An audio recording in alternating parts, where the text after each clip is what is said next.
Hi అందరికీ, మా గ్యాంగ్తో కలిసి కందకాయలు కోసుకోవడానికి అయితే వెళ్తున్నాము. మా అక్క వాళ్ళ చేనుకే వెళ్ళామన్నమాట. మా సైడ్ అయితే వరి ఎక్కువ పండిస్తారు. ఇవన్నీ వరి పొలాలన్నమాట. వెంకీ ఏం చేస్తున్నావు? అక్కయ్య సరక్కయ్య ఏం చేస్తున్నా? ఎలాంటి కోయాలి?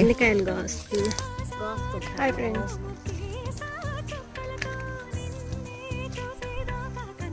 ఫ్రెండ్స్, కందకాయలు వస్తున్నాం. మా వాళ్ళైతే కష్టపడి కందకాయలు కోస్తున్నారు.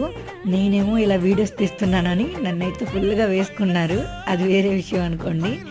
ఇక ఆ తర్వాత అక్క వాళ్ళవి ఇక్కడే పొగాకు కూడా ఉన్నాయన్నమాట. ఇవన్నీ బాగా ఎండే వరకు ఇలా కడతారంట కర్రలకి. ఆ తర్వాత తీసుకెళ్ళిపోతారు బ్యార్నీలకి. అలాగా ఇక కందకాయలు అయితే కోసేసుకొని 2 సంచీల నిండా ఇంటికైతే బయలుదేరిపోయాము. బాయ్.